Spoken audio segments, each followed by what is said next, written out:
Bonjour à tous et merci d'être parmi nous pour le troisième et dernier événement de cette série, Notre avenir avec l'IA.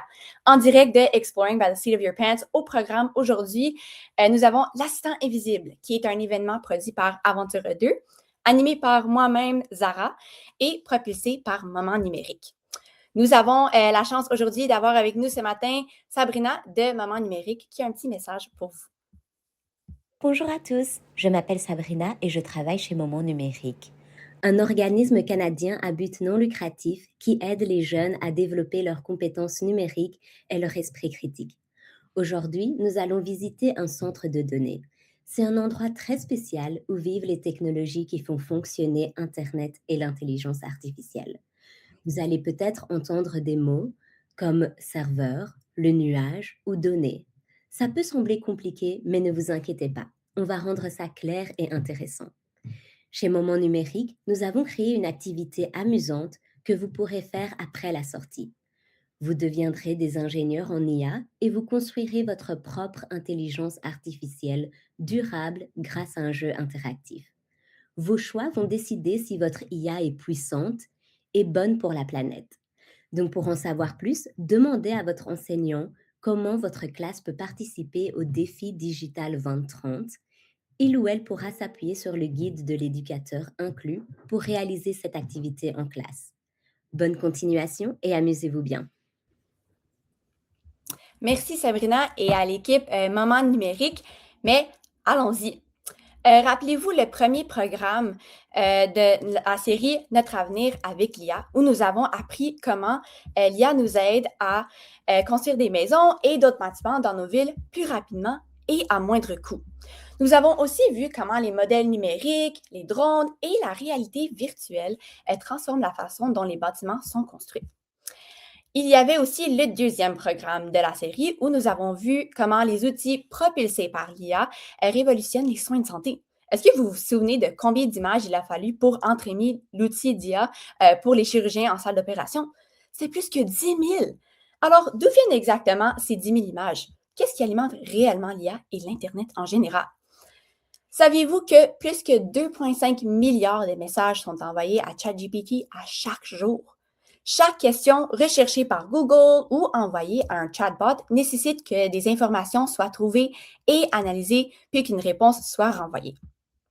L'information circule à une vitesse proche de celle de la lumière partout dans le monde. Comment est-ce que c'est possible? Et comment l'IA apprend-elle, prend-elle des décisions et répond-elle aussi rapidement? Où et comment tout cela se passe-t-il? Sénéistes, scientifiques, élèves, chercheurs, chercheuses, innovateurs, innovatrices et bien encore, nous avons énormément d'informations que nous voulons utiliser, stocker et puis partager entre nous, mais aussi avec les modèles de l'IA. C'est pourquoi de nouveaux centres de données apparaissent à chaque jour. Avez-vous vu une idée du nombre de centres de données dans le monde? Bien, regardons bien cette carte. Chaque petit point bleu ou vert représente un centre de données. Il y a même des points noirs qui représentent une quantité non spécifiée de centres de données qui ne donnent pas leur adresse. Et sur cette carte, il y en a plus que 12 000.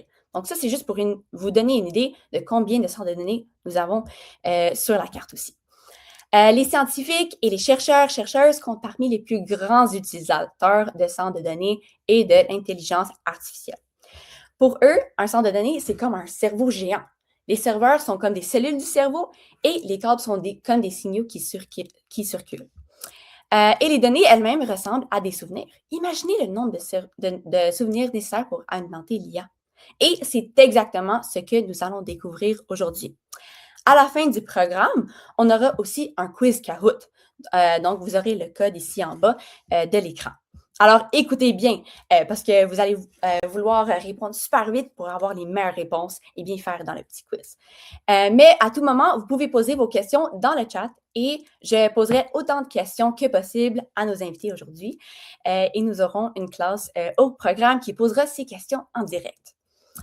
Il y a des chercheurs, chercheuses dans tous les domaines qui utilisent l'intelligence artificielle pour faire avancer leurs travaux, mais il y en a d'autres dont la recherche porte sur l'IA elle-même et sur la manière de l'améliorer. Quoi qu'il en soit, ils ont tous besoin de ce cerveau numérique. Pour visiter ce cerveau numérique, nous devons nous rendre à Calcul Québec, une organisation à but non lucratif qui soutient ses chercheurs, chercheuses en rendant leur centre de données et leurs superordinateurs accessibles aux universités et aux centres de recherche à travers le pays. Ils ont même un super ordinateur ici, mais nous allons en parler plus tard. Donc, nous avons avec nous aujourd'hui Maxime Boissonneau, Valérie Harvey, et Cindy Marchi. Où sommes-nous exactement? C'est super bruyant. Est-ce que vous pouvez nous en parler un peu plus? Oui, donc bonjour. Cindy, que vous voyez dans la petite salle bleue, en fait, donc Cindy est dans une de nos salles de serveurs, donc une de nos 3 salles de serveurs au Québec. Celle-ci est à l'ETS, l'École de technologie supérieure. Et le bruit que vous entendez, en fait, c'est le bruit de tous les ventilateurs dans les ordinateurs qui refroidissent qui refroidissent les ordinateurs. Parce qu'une des choses que ça fait de faire des gros calculs, c'est que ça produit beaucoup de chaleur. Et cette chaleur-là, il faut l'évacuer.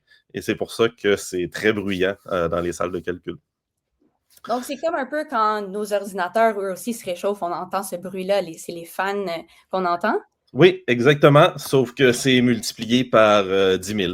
On a beaucoup d'ordinateurs dans cette salle-là, et donc ça fait beaucoup de bruit.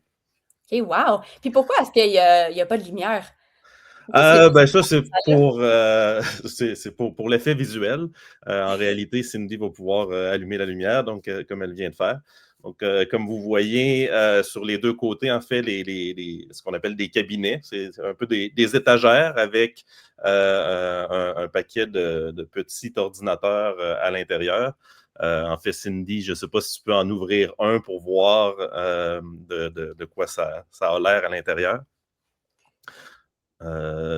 Donc, en fait, ils sont dans les cabinets parce que c'est les cabinets qui sont refroidis. Ça permet de refroidir uniquement l'endroit où est le serveur et non pas nécessairement toute la salle.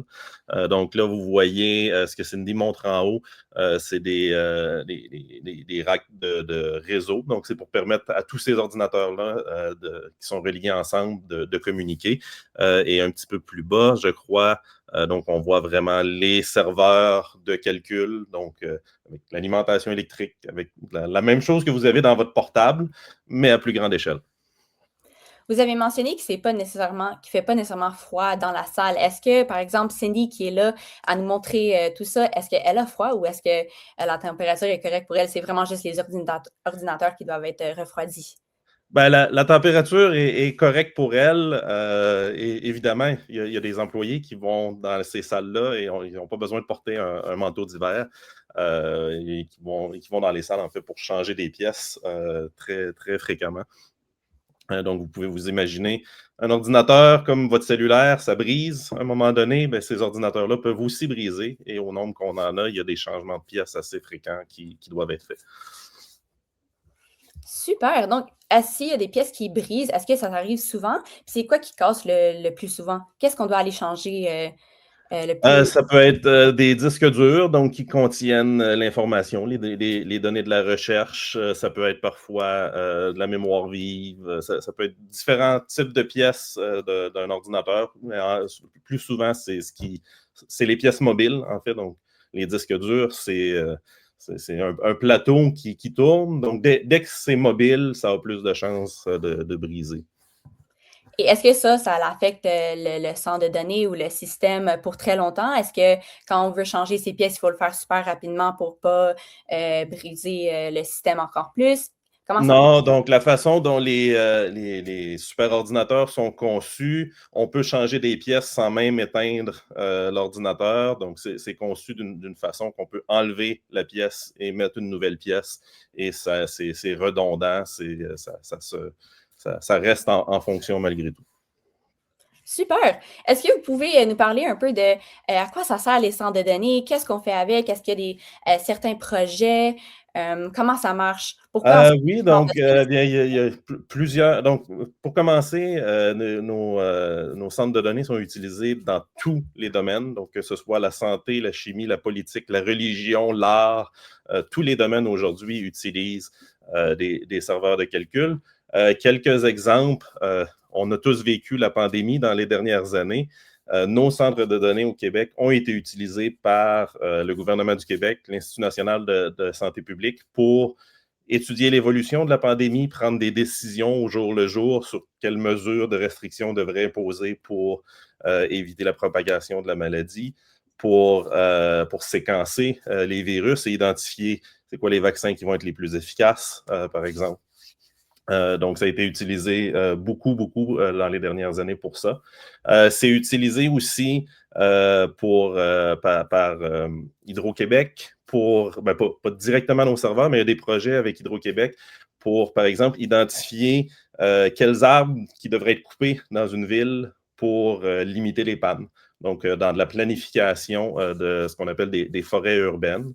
Donc, pour savoir finalement quels arbres risquent le plus de casser à un certain moment et causer une panne, et donc quels arbres on devrait tailler ou éliminer, ou donc comment planifier la forêt.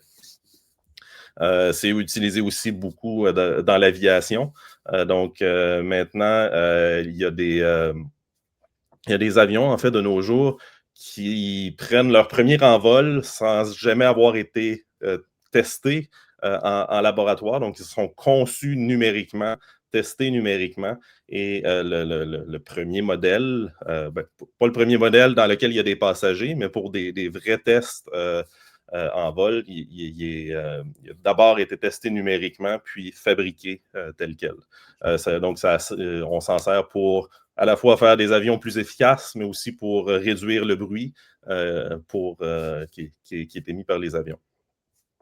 J'ai aussi parlé d'art. Donc, il y a un chercheur à l'Université McGill qui, donc, son projet, c'est de prendre des vieilles partitions, donc des centaines d'années, et les numériser pour en extraire la musique, finalement, donc pour pouvoir produire la musique de façon digitale. Donc, on pense à de la reconnaissance de texte, que vous êtes peut-être plus familier si vous avez déjà scanné un document puis extrait le texte. On peut le faire avec des partitions de musique aussi. Super. Donc, dans le fond, ça nous sauve beaucoup de temps, c'est ça? Pardon, je prenais un verre d'eau. Dans le fond, Oui, ça nous sauve beaucoup de temps. ça Vous avez sauve. dit, on coupe le nombre d'expériences qu'on a besoin de faire avec les avions. Ça nous aide à faire en sorte que les méthodes de test pour les avions, c'est plus rapide et des choses comme ça. Donc, c'est super efficace d'utiliser les centres de données. Oui, tout à fait. C'est à la fois plus rapide, mais aussi moins dispendieux. Donc, on peut s'imaginer que fabriquer un modèle d'avion, c'est beaucoup plus cher, en fait, que de le simuler pour faire les ajustements, surtout si on a besoin d'en faire plusieurs. Oui. Puis comment est-ce que cette information est transmise? On a vu avant, quand vous avez ouvert le tiroir, Cindy, on a vu comme des câbles, plein de lumière, vert et bleu. Comment est-ce que cette information est transmise? Comment elle se rend à vos centres et partout dans le monde? C'est la totalité des transferts. Donc, on peut penser à la maison, on utilise le Wi-Fi, donc c'est sans fil, mais pour des transferts à l'échelle de ce qui est nécessaire pour la recherche, ça passe par des câbles. Donc, que ce soit ce qu'on voit sur la carte ici, il y a des câbles sous-marins, en fait, qui traversent les océans entre les continents. Mais même à l'intérieur du centre de données, les transferts ne se font pas sans fil, ils se font tous. On voit Cindy qui montre dans le haut, là, il y a des câbles qui rentrent dans chacun des serveurs. Et c'est la seule façon, en fait, qu'on peut transférer la quantité d'informations nécessaires. Donc là, ici, en fait, c'est des câbles électriques qu'on voit, mais dans le fond, on voit des câbles plus petits, bleus et verts. Ça, c'est vraiment les câbles réseau pour transférer l'information. Wow! Moi, je ne savais pas que l'information se transmettait dans des fils pour vrai. On pense souvent, tu sais, maintenant on a le wireless et tout ça. Donc, est-ce que c'est juste l'information? C'est quoi la différence entre cette idée d'être sans fil et traverser dans des vrais câbles? C'est parce que lorsque l'information est transmise dans des vrais câbles, c'est beaucoup ça permet d'être plus rapide, il y a moins de bruit. Donc, en fait, si on est sans fil, il y a tous les. Vous avez peut-être déjà parti votre micro-ondes à la maison, puis perdu Internet, donc parce qu'il y a des interférences. Ça peut fonctionner pour écouter une vidéo sur YouTube à la maison, mais pour des transferts sont des milliers de fois plus importants qu'un vidéo YouTube. Il faut vraiment aller passer par des câbles. Donc, juste pour clarifier, vous avez dit, quand vous parlez de bruit, vous parlez d'interférence dans cette transmission d'informations partout, c'est ça? Oui, C'est pas un bruit exactement. qu'on entend. Non, c'est de l'interférence. Donc, c'est comme si vous écoutez la radio, puis ça se met à gricher. Donc, c'est cette interférence-là, ça vient réduire la vitesse de transfert, puis c'est pas suffisant pour nos besoins. Hey, wow, c'est super fascinant. Moi, je ne savais pas que l'information était allée en dessous de l'eau. C'est vraiment cool. Mais est-ce que vous pouvez nous donner peut-être un nombre de super ordinateurs ou d'ordinateurs que vous avez dans un centre de données comme chez Calcul Québec? Donc, dans les salles de données au Canada, aujourd'hui, ça se compte en milliers. Donc, c'est 1000, 2000 ordinateurs. Chacun de ces ordinateurs-là est aussi beaucoup plus puissant qu'un ordinateur portable. Donc, on parle d'une quinzaine ou une vingtaine de fois plus puissant. Donc, plus de processeurs, plus de stockage, plus de mémoire. Donc, c'est à la fois en nombre d'ordinateurs, mais aussi la grosseur de l'ordinateur est beaucoup plus grosse. Puis, est-ce qu'ils sont numérotés? Par exemple, si vous avez un problème avec un ordinateur spécifiquement, est-ce qu'ils ont un numéro, un nom? Oui, tout à fait. Donc, nos équipes d'opération, lorsqu'on détecte un problème, parce qu'on a des systèmes de détection de problèmes, le logiciel va identifier c'est quoi le nom de l'ordinateur et il y a une correspondance qui est faite avec un emplacement physique dans un rack en particulier à un certain endroit pour que quelqu'un puisse aller retirer l'ordinateur, changer la pièce, le réparer et le remettre en fonction. Super. On a aussi une question du public qui demande pourquoi est-ce que l'information se transmet pas par satellite au lieu de par les câbles qu'on a mentionnés avant? Donc, il y a l'interférence dont j'ai parlé, mais aussi les satellites, c'est loin, en fait. Donc, transmettre de l'information par satellite, c'est plus long que de faire parcourir l'information dans les câbles sous-marins, simplement pour des questions de distance. Donc, faire un aller-retour vers un satellite, on parle d'un dixième de seconde ou quelque chose qui ne paraît pas beaucoup, mais faire le tour de la Terre, c'est aussi la même chose, un dixième de seconde. Donc, c'est plus lent si on fait des allers-retours avec le satellite que si on passe par des câbles. Super, merci beaucoup. Puis on a aussi parlé un peu de cette idée avant d'un super, super ordinateur. Qu'est-ce que ça veut dire? Plus que super. Un super, super ordinateur. Vous parlez peut-être de notre ordinateur quantique qu'on a dans notre salle de serveur. Puis peut-être que Cindy peut se déplacer vers Monarch, vers notre ordinateur quantique. Donc, ça, c'est encore très, très expérimental, mais il y a de la recherche, des théories qui ont été faites par rapport à un ordinateur quantique qui permettrait de résoudre certains problèmes beaucoup plus rapidement que les superordinateurs conventionnels en utilisant des propriétés de la physique quantique. C'est pour des problèmes nichés.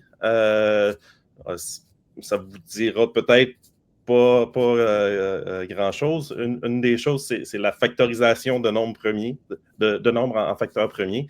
Qu'est-ce que ça veut dire? Ça veut dire déterminer que 15, c'est 3 fois 5. Mais imaginez vouloir faire ça, mais pour un nombre qui n'est pas 15, mais qui est 15 suivi d'une centaine de zéros. Donc, un très, très, très gros nombre. Et trouver les facteurs premiers, c'est quelque chose qui est utile pour de la cryptographie. Donc, c'est tout ce qui est, lorsque vous faites un achat en ligne, vous voulez que vos données soient encryptées pour que quelqu'un ne puisse pas les lire. Donc, c'est ce problème-là de trouver les facteurs premiers, c'est utilisé pour la cryptographie. Il y a des physiciens, des informaticiens qui ont montré qu'avec un ordinateur qui utilise les propriétés de la physique quantique, pourrait potentiellement résoudre ce problème-là plus rapidement. Il y a quelques autres problèmes, mais donc c'est pour des problèmes nichés. OK, donc encore une fois, ça nous aide à être encore plus rapide et efficace. Puis, est-ce que c'est ça qu'on voit en ce moment, le super ordinateur? Ça a l'air immense. Oui, c'est ce qu'on voit. C'est l'ordinateur quantique Monarch de Calcul Québec. Mais ce qu'on voit en réalité, c'est tout l'appareil autour qui est nécessaire pour contrôler cet ordinateur-là. Donc, il faut savoir que pour que ça fonctionne, il faut refroidir à des très, très basses températures. On parle de moins 270 degrés Celsius, près de 0 Kelvin. Et donc, l'ordinateur en tant que tel va se retrouver dans la cuve blanche, le cylindre blanc qu'on voit à l'écran. Toute la boîte autour, en fait, c'est pour protéger des pompes, un frigo, en fait. Donc, des pompes, des compresseurs, des contenants d'hélium. Donc, c'est tout l'appareillage mécanique qui est autour qui sert à refroidir le cylindre blanc à des températures très, très basses. Et à l'intérieur de ce cylindre-là, il y a plein de câbles qu'on voit, qu'on voyait dans la photo. Ah ben, tiens, on l'a ici. Donc, Cindy nous montre une photo qui a été prise et agrandie sur un plexiglas. Donc, les câbles servent à aller contrôler l'ordinateur qui va se trouver à être complètement en bas dans le tout petit cylindre. Et dans ce cylindre-là, il y a une puce. Valérie peut peut-être montrer. On a un exemple de la puce. Donc, Valérie la montre à l'écran. Donc, c'est une toute petite puce qui a une vingtaine de bits de transistors quantiques. Donc, on est vraiment à une échelle aujourd'hui on a une vingtaine de qubits qu'on peut utiliser. Et pour réaliser les promesses de l'informatique quantique, ça en prendrait plusieurs centaines, voire quelques milliers. Donc, on est encore très, très expérimental, mais c'est un domaine qui est très intéressant pour faire de la recherche. Mais au moment où on se parle, nos super ordinateurs sont faits beaucoup plus puissants que Monarch, Oui. Qui est beaucoup plus avancé. Donc, les ordinateurs classiques comme on a, ils sont rendus très, très, très, très bons. Et les ordinateurs quantiques comme ça, c'est vraiment le début. Donc, c'est comme si on était dans les années 60, les années 70, où on commence avec les ordinateurs. Donc, on commence à voir qu'est-ce qu'on peut faire avec et pourquoi on en parle beaucoup des ordinateurs quantiques en ce moment, même si les technologies quantiques, ça fait un bon moment qu'on les utilise, le laser, en médecine aussi, on utilise plusieurs technologies. C'est que là, justement, on commence à être capable de faire des petites choses avec les ordinateurs. Donc, on ne sait pas est-ce que ça va aller très vite, est-ce qu'on est vraiment dans la découverte. Et puis, une chose qu'on entend souvent, c'est qu'on se demande est-ce que plus tard, on va tous avoir un ordinateur quantique dans notre poche. Est-ce que ça va remplacer les ordinateurs classiques? En fait, on ne s'enligne pas pour ça. C'est comme Maxime disait, ça va être des ordinateurs qui, on pense, vont être capables de faire des grandes choses, mais pour des choses très, très précises. Donc, ça ne va pas remplacer tout ce que les ordinateurs ils font. Utiliser les super ordinateurs classiques, puis faire un peu des deux. On s'entend Mais que c'est ça, à voir. Oui. Ça, c'est à voir. Donc, nous, on a une équipe qui est en train de voir avec les chercheurs pour qu'est-ce qu'on peut faire avec les ordinateurs quantiques. OK, wow. Est-ce que vous pouvez expliquer en termes le plus simple possible, parce que ça a l'air vraiment compliqué, c'est quoi le quantum, puis qu'est-ce que c'est en train d'avoir un ordinateur quantique? En fait, c'est une analogie que j'ai entendue l'année dernière que j'aime beaucoup. Si on s'imagine qu'on a un labyrinthe, par exemple, et on part de l'entrée, on veut trouver la sortie. Un ordinateur classique va aller parcourir tous les chemins jusqu'à trouver le chemin qui mène à la sortie. L'ordinateur quantique, ce qu'il va faire, c'est plutôt, il va s'envoler au-dessus du labyrinthe et il va regarder du haut pour trouver la sortie. Donc, l'ordinateur quantique va vraiment explorer toutes les possibilités en même temps, ce qu'un ordinateur classique ne peut pas faire. L'ordinateur classique va devoir parcourir chacun des chemins. Donc, peut-être une façon de l'expliquer. Une transition sur son nom. Donc, on l'appelle Monarch parce que tous nos ordinateurs, ils ont un petit animal à leur effigie. Là. Donc, on a Monarch pour notre ordinateur quantique. Et ceux que vous avez vus, je ne sais pas si on a montré quand ma connexion Internet a lâché, mais on a Narval, et on a Rorcal.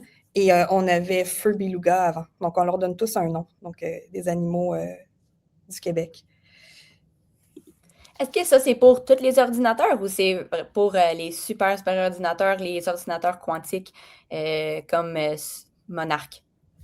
Le choix du nom, en fait, c'est pour Calcul Québec. Donc, on a comme tradition de choisir le nom d'un animal. On a beaucoup choisi les baleines, les cétacés qui sont au Québec, qui sont dans le fleuve Saint-Laurent. Bon, pourquoi les baleines? Parce que c'est gros. Donc, les superordinateurs sont gros. Pourquoi on a choisi Monarch? C'est parce que le monarque, le papillon monarque, c'est un papillon qui est au Québec, mais qui va aussi en Amérique du Sud. Et ce qui se passe aux deux endroits est important pour la vie du monarque. Donc, c'est un peu un parallèle avec le fait que l'ordinateur quantique explore plusieurs endroits en même temps. Donc, c'est le parallèle qu'on a fait et d'où le choix du nom. Ah, c'est super intéressant. Donc, dans le futur, si vous avez à avoir d'autres super ordinateurs comme ça, vous aurez la chance d'utiliser des noms d'autres animaux aussi du Canada, par exemple? Oui, exactement. C'est toujours un petit défi à chaque fois qu'on déploie un nouveau superordinateur, c'est de choisir le nom. On se fait un petit concours. Puis, je ne sais pas si vous aviez fait un quiz pour ça, mais si vous avez des suggestions, on est ouvert à les recevoir et peut-être les utiliser. Peut-être que votre suggestion sera utilisée pour un prochain nom. Oh, ça fait que ça serait un défi intéressant pour le public de penser à des noms de suggestions pour Calcul Québec. Ça serait vraiment hot. Oui. Ouais, donc Valérie, est-ce que vous pouvez aussi nous parler un peu? Vous avez peut-être d'autres choses à nous montrer? Oui, j'avais des trucs pour les ordinateurs classiques. Est-ce qu'il y avait d'autres questions par rapport à l'ordinateur quantique? On avait commencé à parler un petit peu qu'est-ce qui faisait la différence ou comment ça marchait, un peu de physique quantique. Donc moi, je suis vraiment pas experte en quantique, mais j'en côtoie beaucoup. Comment souvent on aborde ça, c'est la physique classique, qui est la physique qui nous entoure, ce que vous apprenez dans vos cours, là, dépendamment de votre niveau. On est quand même tous des experts. Parce que si je vous lance une balle, il y a des bonnes chances que vous allez l'attraper parce qu'on est habitué par les lois de la physique autour de nous. Donc, même si on les comprend pas nécessairement tous au niveau mathématique, on est habitué de les observer. Et quand on rentre dans la physique quantique, c'est à l'échelle du tout petit, c'est à l'échelle du microscopique de l'atome, c'est ce qu'on ne voit pas.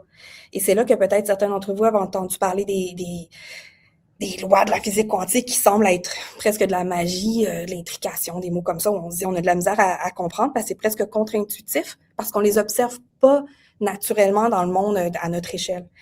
Par contre, c'est très compris au niveau mathématique, au niveau de la physique. Donc, nos collègues, les physiciens quantiques et tout ça arrivent, eux, à les comprendre, et peut-être vous autres plus tard, là, si vous allez dans ces domaines-là.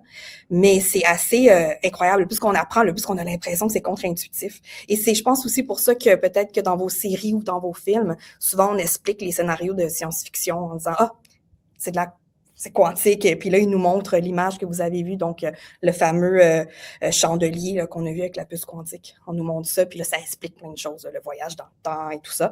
Mais on peut pas tout expliquer là, avec le quantique. C'est pas magique, ça reste très mathématique, ça reste très physique. Mais c'est vrai qu'on arrive maintenant à contrôler certaines propriétés pour avec une puce, donc on les recrée, et avec ça, on arrive à s'en servir, là, puis à faire des nouvelles choses. Donc, on entend, c'est quand même très théorique, mais est-ce que les experts en informatique quantique sont capables vraiment de travailler avec ça ou est-ce que c'est plus comme on a dit, un peu théorique?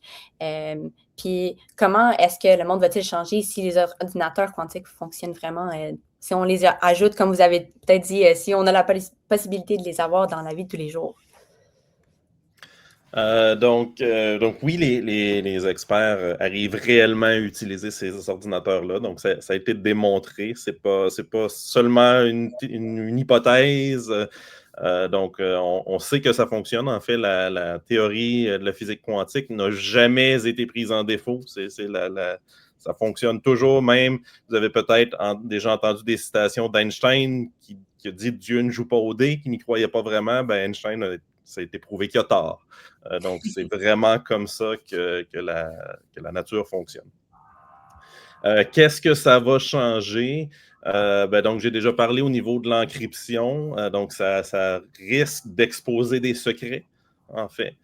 Des choses que les gouvernements ou des grosses compagnies ont encryptées avec des vieilles technologies pourraient éventuellement être décryptées. Donc ça, c'est un risque et c'est une des raisons pour laquelle tous les gouvernements, tous les grandes agences investissent beaucoup dans cette technologie-là. C'est une course au renseignement. Par contre, de nos jours, les nouvelles données encryptées, ça a déjà été migré vers des façons d'encrypter qui ne sont pas décryptables par l'ordinateur quantique. Mais c'est un des impacts qu'il pourrait y avoir.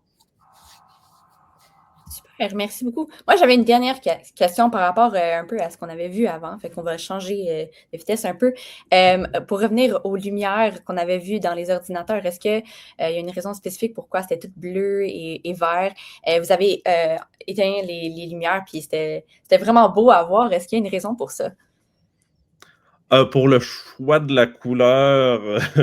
Mais pas nécessairement pour la couleur, mais pour, est-ce qu'il y a une raison pour les lumières? Les lumières dans les ordinateurs, en général, peuvent te donner des signaux. Peut-être si elle est rouge, ça indique qu'il y a une erreur, qu'il y a une défectuosité. Donc, ça peut aider à trouver quelle pièce est défectueuse. Mais sinon, je ne sais pas, en fait. Donc, les ordinateurs qu'on avait vus, ils étaient en bonne santé parce qu'on n'avait pas vu de rouge, c'est ça? Ça peut être utilisé comme ça. Je ne pourrais pas dire si nos ordinateurs sont utilisés comme ça. Par contre, s'il y a une lumière, on sait que l'électricité se rend. Donc, on sait qu'il y a du courant et donc que le serveur est allumé. Ça nous donne au moins cette information. Oui, parce que quelque chose qui est intéressant, tantôt j'ai été coupée, mais c'est ça, nos superordinateurs, ils sont utilisés par plusieurs milliers de personnes en même temps. Donc, c'est pas quelqu'un qui utilise tout le superordinateur, quoique peut-être qu'un jour, on va avoir un projet où on va le réserver. Mais c'est vraiment comme une bibliothèque où on lit pas tous les livres en même temps, mais on les emprunte, puis quand on a fini, on les remet, puis quelqu'un d'autre peut les prendre. Là, tous les livres seraient sensiblement... se ressembleraient. Mais donc, les gens, ils réservent, ils prennent et tout ça. Donc, ils se partagent comme ça. Puis, au niveau de l'énergie, ça, c'est intéressant parce qu'il y a pas... L'ordinateur, il dort pas, il est toujours utilisé. On l'utilise vraiment là, à presque sa pleine capacité tout le temps. Et ça fait en sorte que tous les chercheurs qui en ont besoin, parce que nous, c'est accessible à tous les chercheurs du Québec, même du Canada, ils peuvent en avoir besoin. Mais même s'ils ont des petits besoins, ça reste peut-être des gros quand on y pense par rapport à notre ordinateur, mais ça peut rester des petits besoins. Puis on en a d'autres qui ont des plus gros besoins. Donc, ça assure que tout le monde peut les utiliser sans avoir à en acheter un, puis qui reste là à rien servir, dans le fond, une bonne partie du temps. Super. Comme ça, on va les partager. Oui, exactement. Et notre équipe, comme Maxime, sont là pour les aider à l'utiliser. Parce que c'est pas si facile. C'est pas un écran...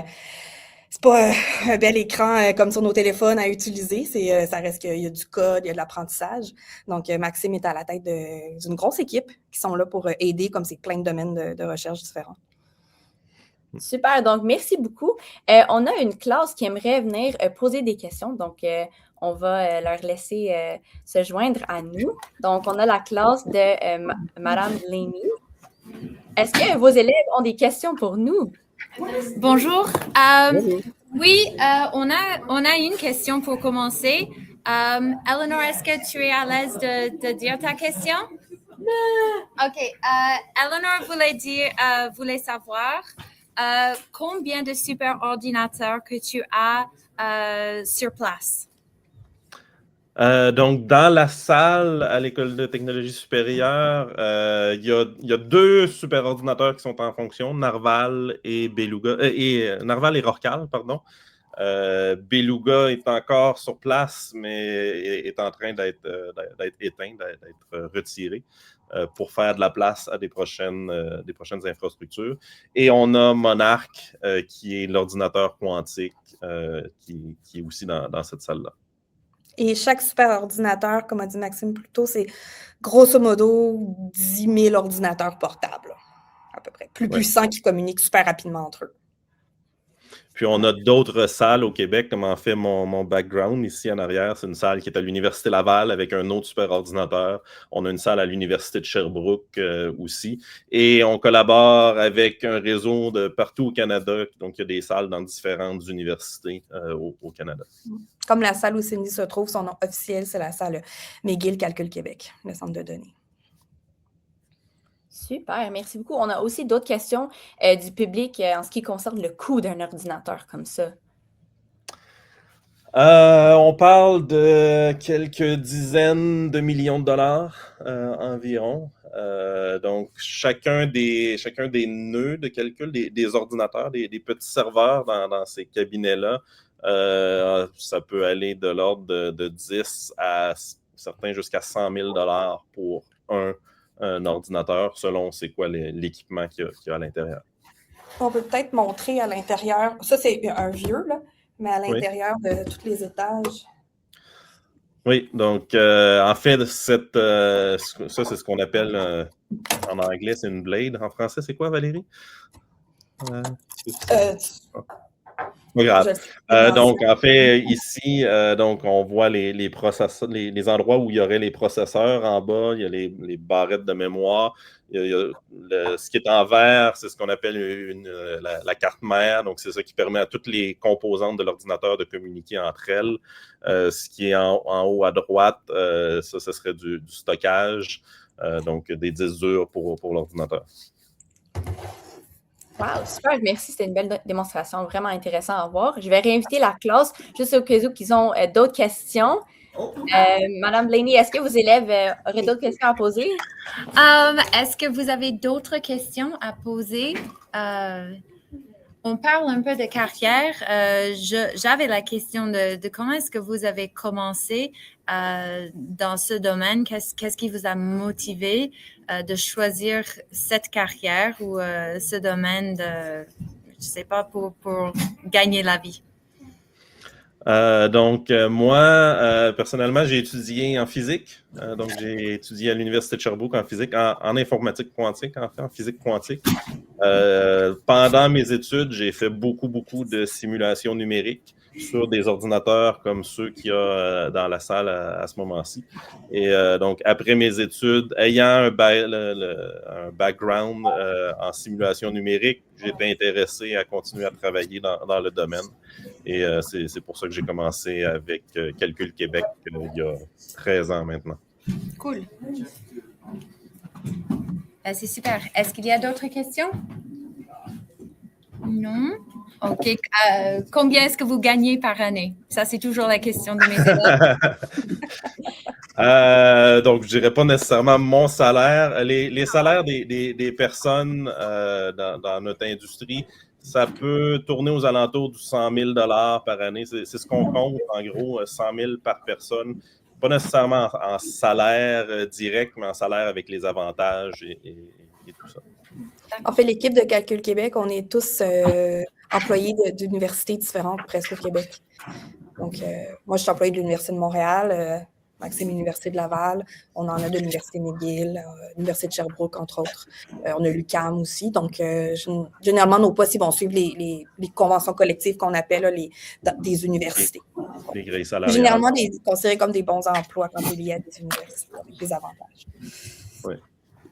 On avait une autre question. Je ne sais pas si vous avez le temps, mais quel est l'aspect le plus difficile de votre travail? Le plus difficile. Je ne sais pas le plus difficile, mais moi, je dirais le plus intéressant, c'est de côtoyer des chercheurs et des chercheuses dans tous les domaines.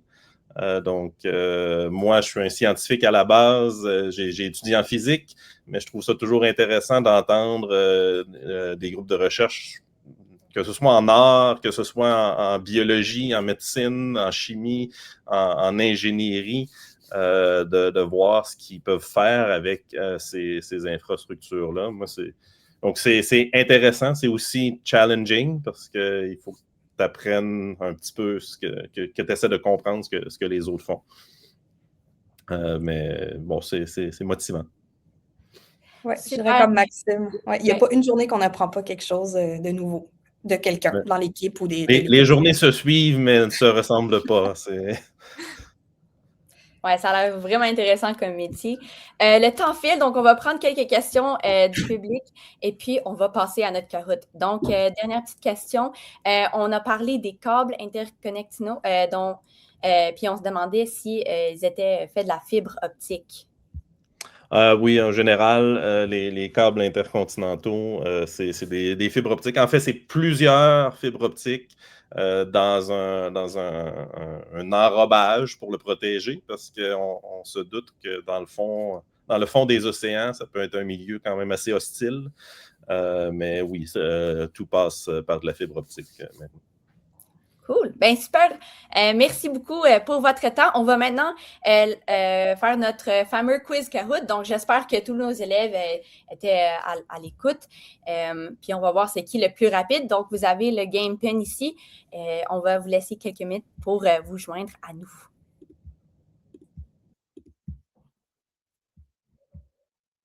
OK. Donc, est-ce que vous êtes prêts? 3, 2, 1. La première question. Il faut être rapide. Combien de messages les gens envoient-ils à ChatGPT à chaque jour? Ça, je l'ai dit au début. Donc, est-ce que c'est 2,5 000? Est-ce que c'est 2,5 milliards? Infini? Qu'est-ce que vous en pensez? N'oubliez pas de répondre super, super vite.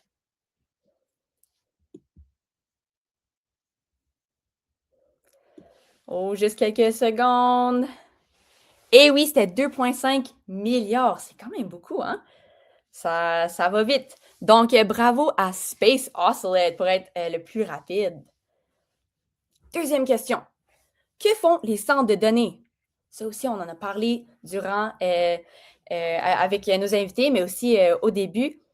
Qu'est-ce que vous en pensez?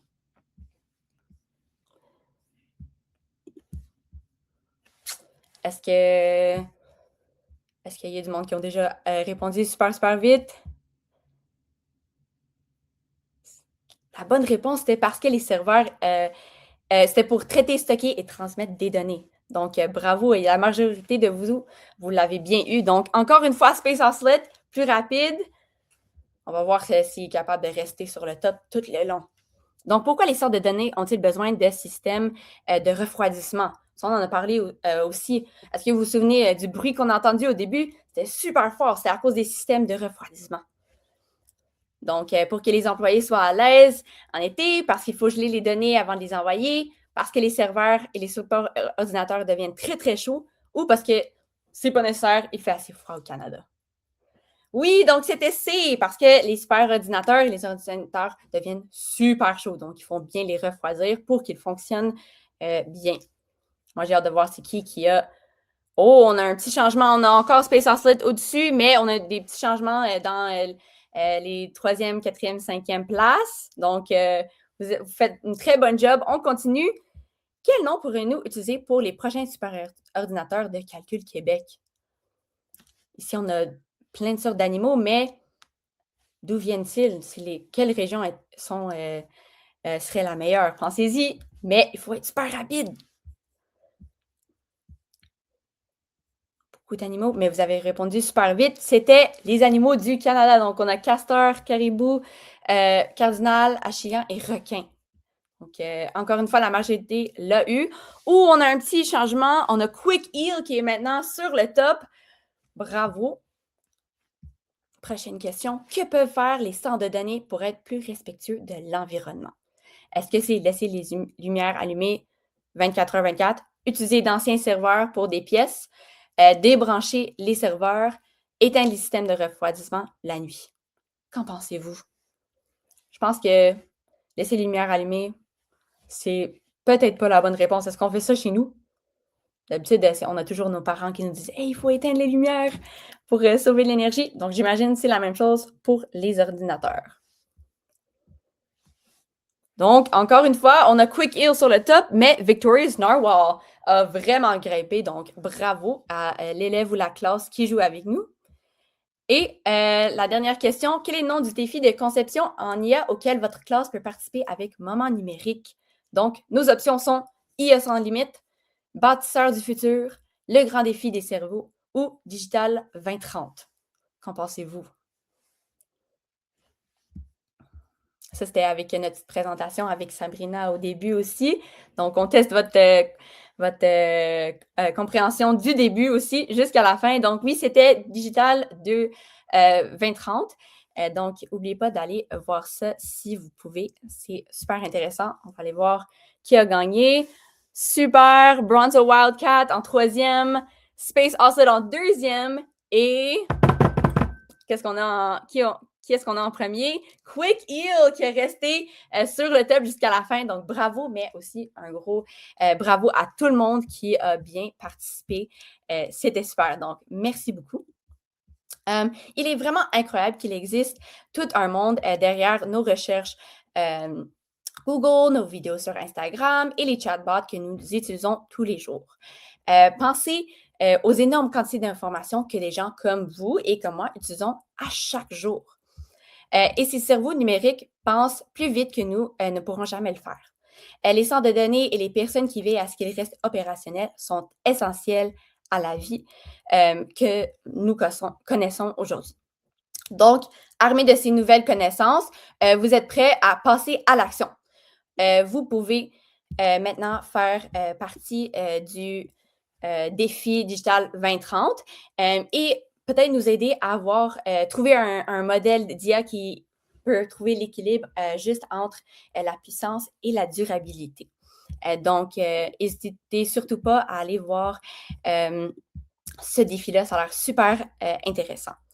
Donc, nous tenons à remercier tous ceux qui se sont réunis aujourd'hui pour faire de cet événement un véritable succès. Donc, grand merci à Maxime Boissonneau, Valérie Harvey et Cindy Marchier de Calcul Québec.